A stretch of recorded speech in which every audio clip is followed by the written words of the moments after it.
Okay, thanks very much for coming. So my topic tonight is cronyism, as Dave said. And I want to start off with a kind of example to frame the issue that's ripped right from today's headlines. So the issue I want to talk about for a few minutes is net neutrality. Perhaps you've heard about this issue, net neutrality, right?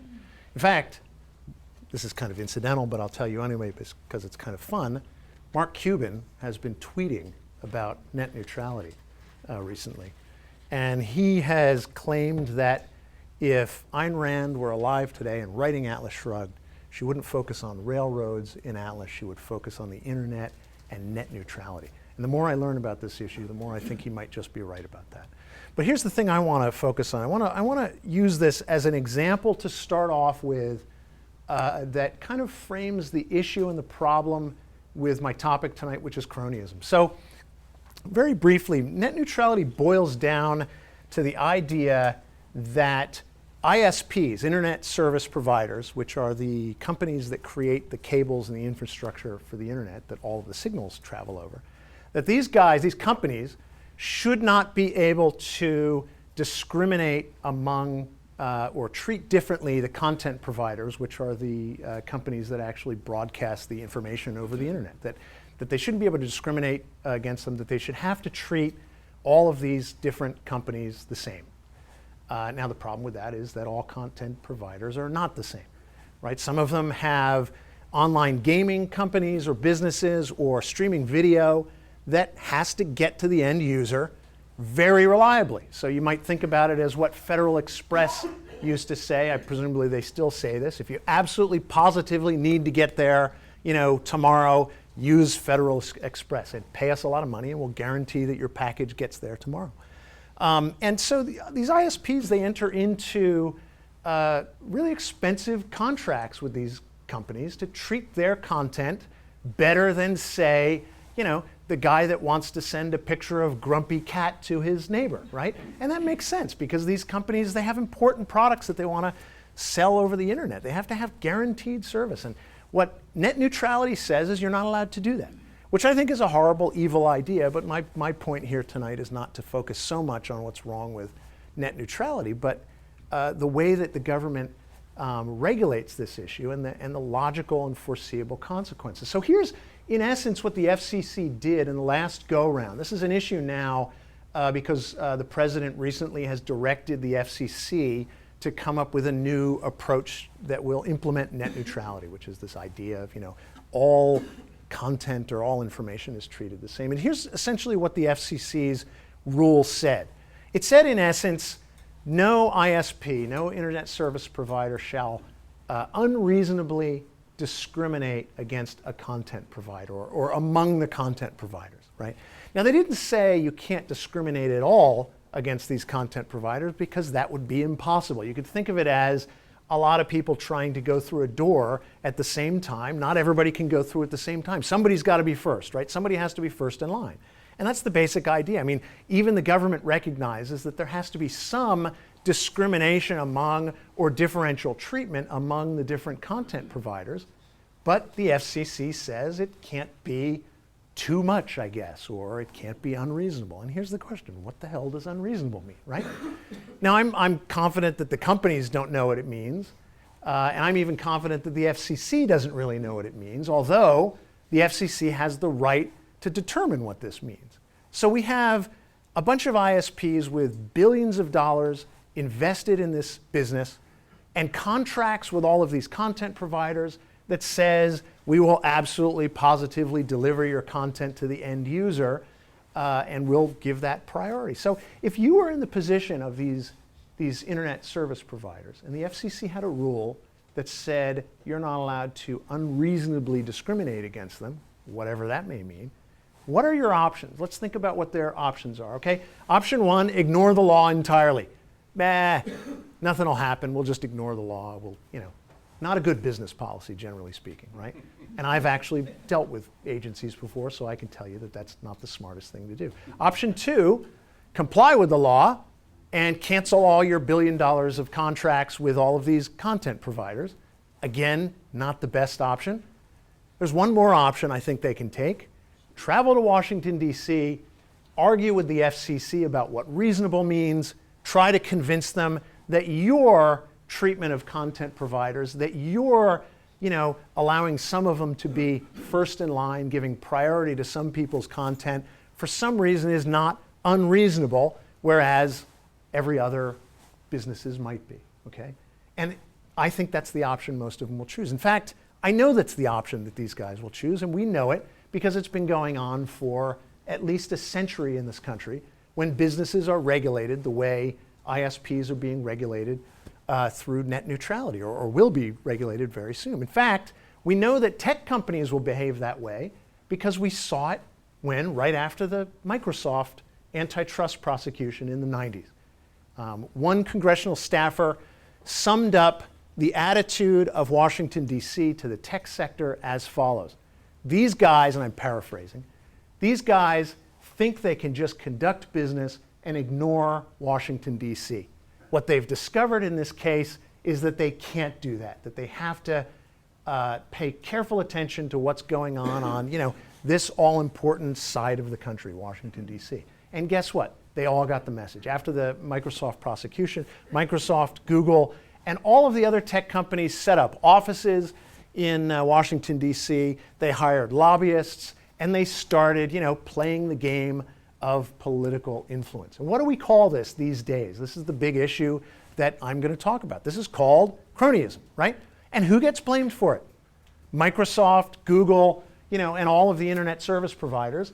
And the idea is they're influencing government, they're unduly influencing government, they're gaming the system, they're engaging in cronyism. So as I give my remarks tonight and I analyze this, I want you to think about that. I'll return to it if people want to in the Q&A and talk more about net neutrality. But the question I have is, why are these businesses getting blamed? What's going on here, and what should we think about it? So that's what I want to focus on. So let me back up a minute. I want to talk a little bit about the issue of cronyism itself and how people understand it. It's a big issue these days. Perhaps you've heard lots of people talking about it. In fact, it's an issue that all sort of political sides are talking about, left, right, and libertarian. It's an issue on, it's seemingly everybody's mind across the political spectrum. On the left, Occupy Wall Street, when Occupy Wall Street was still a thing, they complained about it. Ralph Nader has just written a book about the topic called Unstoppable, in which he's calling for a right-left coalition on this issue, which he calls corporatism. Mike Lee has talked a lot about it. He's made it one of his main political talking points, Senator Mike Lee from Utah. The Tea Parties, of course, complained about it. And then among libertarians, these guys, the libertarians, have been complaining about the issue of corporate welfare for many years. And the whole public choice school of economics is focused on this issue, often discussing it as rent-seeking, if you've heard that term, or regulatory capture. So a lot of people are talking about this, but here's the thing. The question I have is this. What does cronyism mean? What are these people complaining about when they complain about cronyism? I don't think that's at all clear. And the issue here is government and government power and law.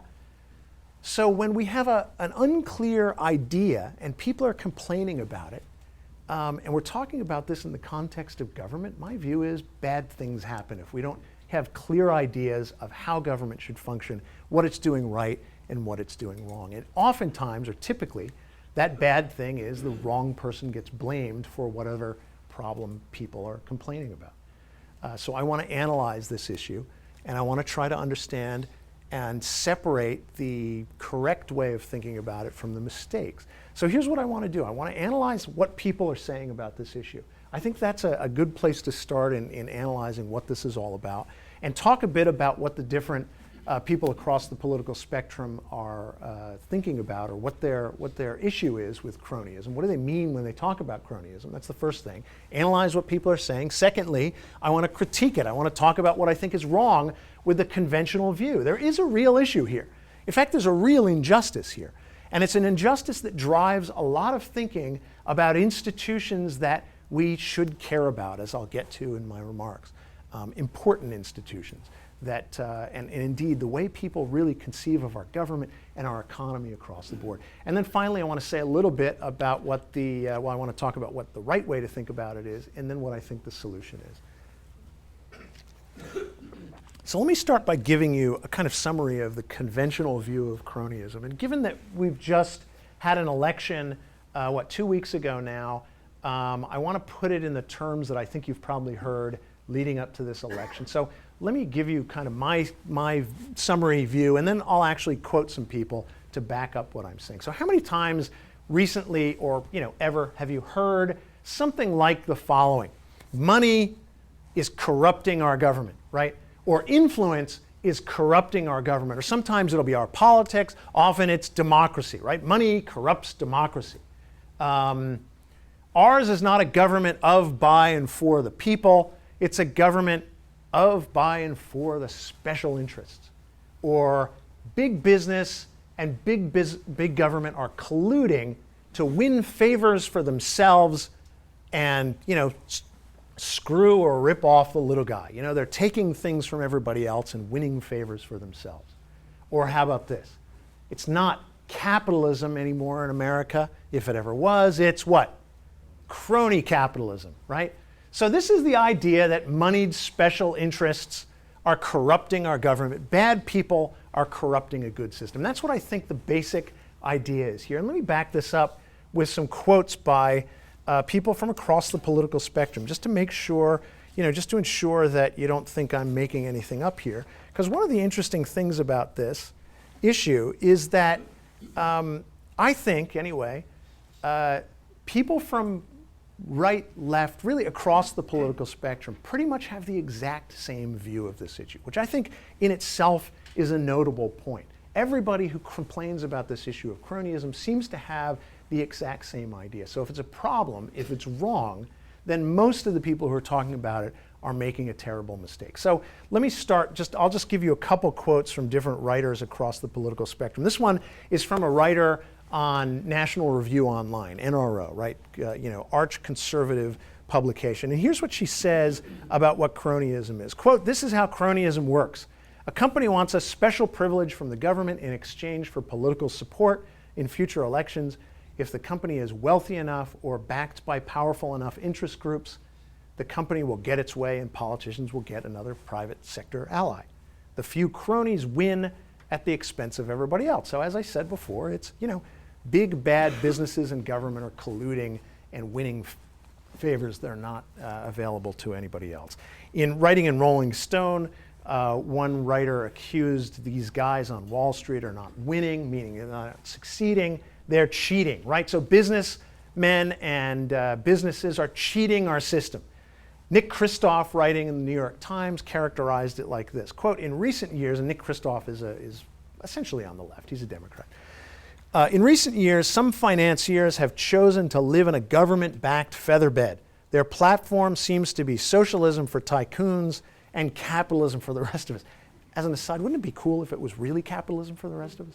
Anyway, that's just a point. So, continuing, "They're not evil at all, but when the system allows you more than your fair share, it's human to grab," right? So, if government has stuff available, these grubby people will go in and they'll just try to grasp anything they can get. Again, the idea from all political sides is this is a problem of bad people corrupting at least a neutral system, if not a good system. It's not the fault of how we think about government. It's a fault of individuals influencing and corrupting our system. So the bottom line is it's business and moneyed special interests corrupting our system. Now, before I evaluate that anymore, let me step back for a minute. I said earlier that this is an important issue, among other reasons, because it affects how we think about important institutions. So let me tick through those before I get into evaluating this. This is, you could place this under the heading of, why should we care about this issue? And my answer is, because it really affects the way people think about important things. First thing, business, okay? The implicit idea here is business is corrupt. And unfortunately, there's actually something to that idea. It's not completely wrong. I think it's mistaken.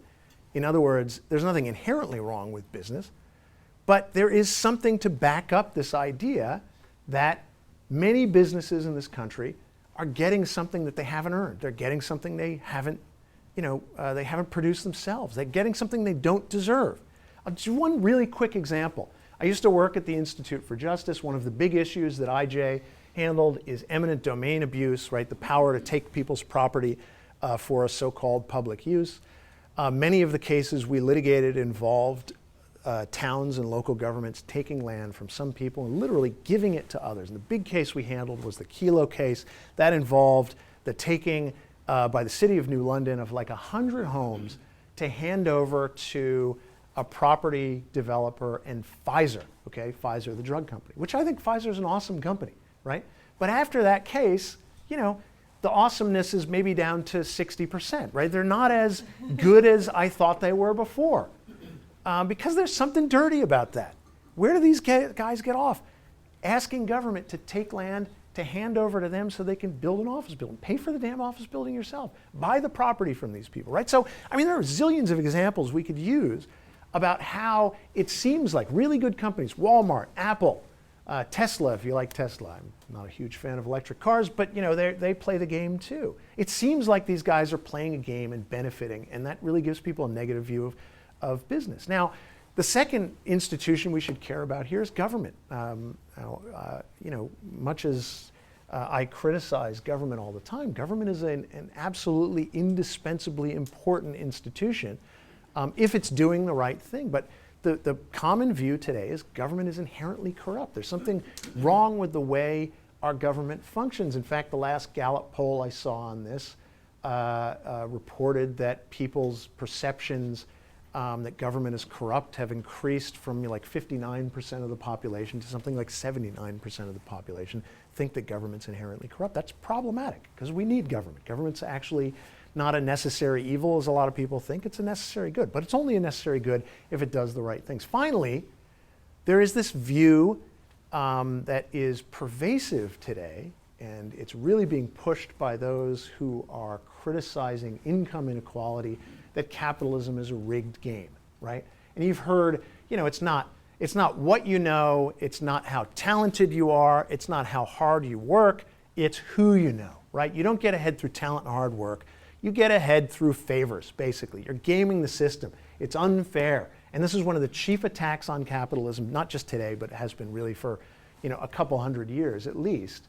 And unfortunately, there's something to this. In fact, I think this is the only argument that those who argue against income inequality, which is, in my view, a non-issue, that's the only argument they have that really has any legs. That's the only argument I think that they can really point to something and say, yeah, you know, looks like businesses are getting handouts from government, and that does create a kind of inequality. And indeed, on some levels, and I'll expound on this a bit more, the inequality goes to the heart of a type of inequality that our founders uprooted from, you know, the ancient approach to government, which is inequality before the law. Equality before the law is absolutely essential. It's the one form of equality that really matters. And yet, there's this view in this country that we don't have a legal regime that's equal and that applies equally to everybody, which is a real problem. So that's the reason that we should really care about this issue of cronyism. Now, as I said, there's really a fundamental issue here that really is a problem, but I think people are thinking about it the wrong way. I said earlier that the view is, you know, bad people are corrupting a good system. My own view is almost exactly the opposite to that. It's not exactly right to say this, but I'll characterize it this way. It's not bad people corrupting a good system.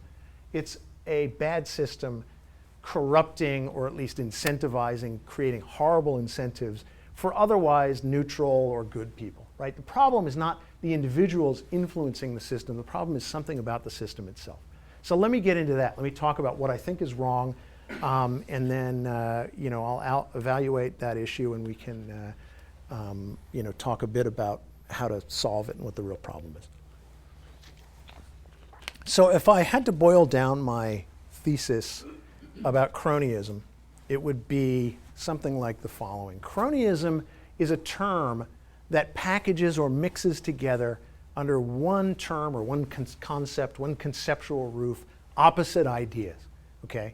It's what Ayn Rand would have referred to as a package deal, an idea or a concept that puts together opposite ideas, things that don't belong together under the same concept. And when you do that, if you are mixing good and bad. I mean, or at the very least, you fail to make proper distinctions. But if you're mixing things, one that's good and one that's bad, the natural consequence of that is to excuse the evil and damn the good, right? By mixing together good and bad and failing to make the distinction between the two, we end up in effect kind of blaming the victim. So what are the two ideas that are mixed together in the idea of cronyism? Well, on the good side, it's business and its essence, which is production and trade, producing things that everybody needs to live their lives.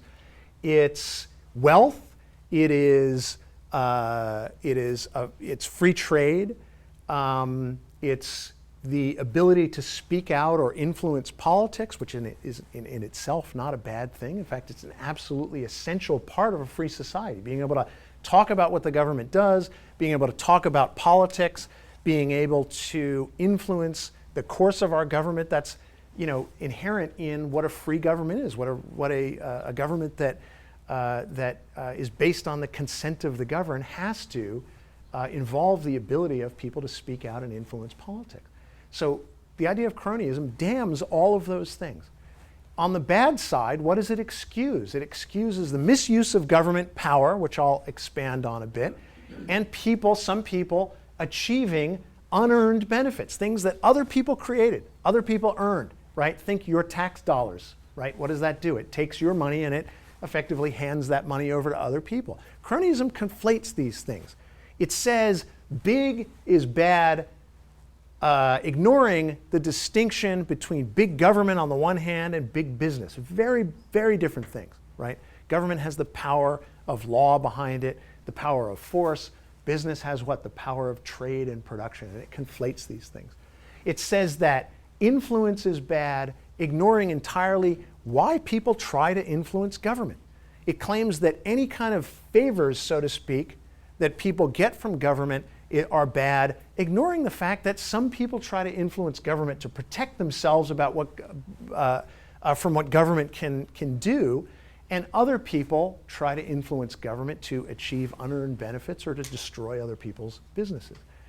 So this is a very bad idea. It's horrible to mix these things together. And let me give you an example, a more concrete example of the implication of this, or the consequence of failing to make the proper distinctions and conflating these ideas. Government power, or the use of the rule of law, or the use of the force that government possesses on the one hand, and ignoring the distinction between that and what businesses do and what trade and production amounts to. So about I don't know, 6 to 8 months ago, The Economist magazine ran a cover story called Planet Plutocrat, right? It was about cronyism. They were going to purport to expose what cronyism is and evaluate this issue. And in case anybody missed the implication of the title, Planet Plutocrat, Plutocrat is, a rich person who commands us all. It's ruled by the rich, basically. The Economist helpfully depicted in business suits I think it was a wolf, a crocodile, and a hippopotamus. Just in case you missed the implication that the bad guy here is the businessman. But anyway. So what they do in this article is what they say they're doing is they want to come up with a cronyism index worldwide by examining a number of different industries in a number of different countries, and then they're going to rank the countries according to how they are on this scale of cronyism. Where is cronyism a big problem versus not so much of a big problem? And here's a curious thing. Hong Kong, which is one of the economically freest places on earth, scored toward the bottom of the list, or actually it was the top of the list. It was the worst, right? In fact, it might have been number one. I think Hong Kong was the worst place in the entire world for cronyism, according to The Economist magazine. Among the better countries, no cronyism.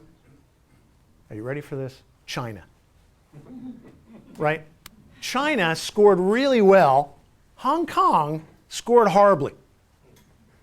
What the hell's going on here, right? Here's how they explained it. In China, the government owns most of the business. And they actually said this. The reason that China scored so well is that most industries are owned by the government in China, right? Can't have crony profits if there's no profits allowed to be earned, right? Now that's funny and crazy and perverse, but I think it's very telling.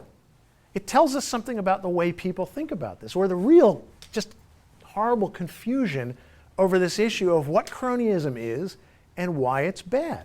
I mean, think about that. We're essentially saying a government in which most private industry and private property in industry is literally owned and controlled by the government. Not a problem. Fine, no cronyism. We don't want to complain about them.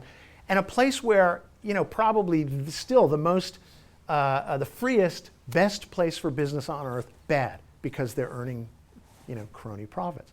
That's perverse. And it bears, analyzing and asking ourselves, why is that, and what is it that they're doing wrong, and what are they focusing on? I mean, I think that while this is really horrible, it's a horrifying mistake.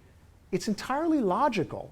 It makes a lot of sense, given the prevailing view of cronyism, right? The focus on big business as, in a sense, the aggressor, and profits or people winning favors from government is the real problem, without distinguishing, whether or not or how they earned that money, or what they are doing to influence the government, and in any event, what it is that government has to offer. It's entirely logical that you would score China well and Hong Kong poorly if you take this really fuzzy view that the problem here is influence or people making money from government. So let's consider for a moment what it is that government has to offer and what the real evil is here. So going back to China, what does it mean for a country to, literally control and own private business and private property? It means that government controls, as economists would say, the means of production, which is what? It's the means of survival ultimately, right? It's the means of producing the things that we need to live our lives. And yet, this is precisely the power, or the evil, I would say, that the economist is ignoring. It's effectively blaming Hong Kong for having a tiny little bit of something that China has, gigantic amounts of, which is government controlling individuals' lives. And that, in essence, is the problem with cronyism, or that is the fundamental problem that leads to what it is that people are complaining about when they're complaining about cronyism. Or, to put it a different way, what people should be complaining about, right? Let me put it this way. If government controls your ability to, survive, to produce the things that you need, to eke out a living, and to pursue your happiness, then you have no choice but to influence what government does. And in fact, if the economists did a real study of this issue, they'd find that all statist regimes worldwide, communist countries, socialist countries, any form of statist regime, has far more cronyism, if you really take this issue seriously, than any of the free capitalist countries. Why? The reason is this. If government controls what you do, you have to control government back.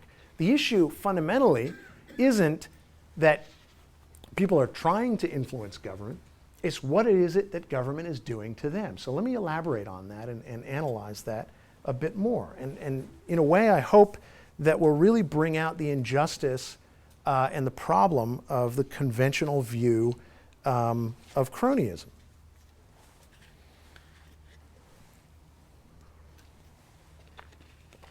All right, so two hypotheticals. The first one, they're both involving mobsters, but the first one, a guy goes to a mobster, businessman, let's say, right? And he says, I'll give you $10,000 to destroy my competitor's business, right? Just go down the street, throw a firebomb in there, and blow the whole place up, okay? Can you imagine anybody looking at that and saying, the problem there is that guy influenced the mobster. That's the real problem, right? He's unduly influencing the mobster. No. What any sane person would look at that and they would say, this is a horrifying example of criminal behavior on both of these guys' parts. They're conspiring to destroy an innocent person. That's horrible, and they both need to go to jail, right? And in essence, what they're doing if you really boil it down to its essence, it's one guy is, or they're both conspiring to use force against somebody else to destroy their livelihood, which is a horrifying thing, right? And if it happens, nobody says the problem is corrupting the mobster. They say both of these guys are not just corrupt, they're criminals. And that's a horrible thing. Okay, second hypothetical, the mobster goes to the businessman who is now just trying to run his business and mind his own business and make a living. And he says, hey, nice business you got there. I'd hate to see anything happen to it, right? And by happen to it, I mean I'd hate to see me destroy your business. So let's enter into an arrangement, okay? You give me a nice stipend of $1,000 a week and I will protect your business. And by protect it, I mean protect it from me destroying it, right? Now, would anybody in their right mind say, if the businessman then paid off the mobster because he didn't see what else he could do, would anybody in their right mind say, you're corrupting the mobster, that's horrible. I mean, that's just evil, and treat both of these guys the same. Has anybody here ever heard the term regulatory capture? Okay, so regulatory capture is a term, concept that public choice economists have developed to designate what happens when regulated businesses that are regulated by regulatory agencies like the FCC, as I gave in the Net Neutrality example, FDA, and the other gazillion regulatory agencies. What happens when one of those regulatory agencies is influenced by the businesses they regulate to such an extent that the idea is that they're captured. They're doing the bidding of the business and not doing the bidding of the public, right? So imagine if somebody used that term in my second hypothetical, right? The problem there is that businessman has captured the mobster and he's making the mobster do his bidding, right? I mean, that would be perverse. Nobody would say that. You'd say the mobster is, threatening this guy with the use of force, and the guy has no choice but to pay him off, right? If he doesn't have recourse to the police. Now, in real life, you do have recourse to the police, at least hypothetically, right? Or, that's the way it's supposed to work. Imagine now if the mobster has the ability to change the law, right? And stands in the position of the government. They hold the power of writing the laws, because that is the position that many businesses and other individuals find themselves under modern government. Now, let me be clear. My point here is not government is always a mobster. I'm not an anarchist, right? I'm a fan of government, as I said earlier, but it's only government that does the right thing. So the issue is this. Are we going to have a government that functions properly the way government is supposed to function, or are we going to have a government that acts like a mobster? And that's the real fundamental issue here, right? Government has an awesome power. It has the power to force us to do what it wants us to. That's what the rule of law means, right? The rule of law is the ability to use force by the government. That's why they call it force of law. You've heard that term before. It's because law is backed up by force. You don't do what the laws say. Guys with guns show up at your house and they force you to do stuff, right? That's government is always backed up by law, or by force. So the question is force being used appropriately? The issue, another way to boil it down to its essence, I think, is, are we using force against the right people or against the wrong people? The right people are criminals, right? We use force, or the proper use of government, the force that government has is to protect us from people like the mobster. If we are not using, if our conception or our view of government holds that it's appropriate for government just to arbitrarily use the force of law against whomever it wishes, then people are naturally going to try to influence what government does. They're going to do what the guy in the second hypothetical did and pay off the government, right? Put this another way, I mean, take it back to a kind of, primitive society. If you have a bunch of people minding their own business, trading with one another, living peacefully among one another, producing and trading, and a horde of marauders rides into town and says, we are now the law, you have to do our bidding, we're going to take your stuff or a piece of, everything that you produce. What is the option that those villagers have? They have the option now of dealing with, the guy with the hat with the horns on his head, the marauder. They have no choice but to deal with this guy. They have no choice but to influence him or do his bidding. That's the position we've put ourselves in under modern government. So let me speak a little bit about that.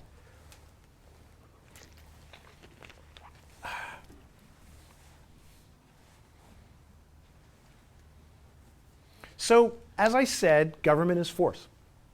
I want to make 2 points, basically. What is government and what is the proper limiting principle? In other words, how is it that we get to this point, and what is the way to, what is the right way to think about government that will prevent this issue of people trying to influence government? So the fundamental point is this: government is force. That's the power that government possesses. It is the power that we need to think about how it should be used, either appropriately or inappropriately. Force can't produce things, right? Force can't produce the values that we need to live our lives. It's really only good for civilized people for one thing, and that is to stop. That's all force can ultimately do. It can stop people in their tracks. It can't produce values. It can't incentivize people to work, to invent things. It can't produce the things that we need to live. That can only be produced by individuals thinking and reasoning and producing and trading. The benefits that we all depend on to live our lives are produced by individuals using their minds and making things, in essence, right? Force can't achieve that. Force can only stop that process from happening, or it can stop what people otherwise would do. It's really good for one thing, basically. It's good at destroying things, and it's good at stopping people from doing what they want to do. So the question ultimately comes down to, are we stopping the right people? As I said earlier, if force is being used to prevent people from producing, from living their lives, from trading, the only thing they have, the only option they have, is to influence the person who is using that force. So, if government is to be used properly, essentially to protect us rather than oppress us, rather than threaten us like the mobster in my example, we have to limit the power of government according to some principle. That principle is individual rights. Now, what I'm talking about here, the nature of government and the proper limits on government power, is it's much more complicated and in depth than I'm giving it credit to. I would refer you to the works of Ayn Rand, most notably The Nature of Government and Individual Rights, and other essays that she's written on this topic. But in essence, the proper limiting principle of government is individual rights. Think about what the Declaration of Independence says, right? Where all men are created equal, meaning nobody has the natural right to rule another man as a dictator would rule us, or as a slave master would. People have inalienable individual rights. Among these are the right to life, liberty, and the pursuit of happiness.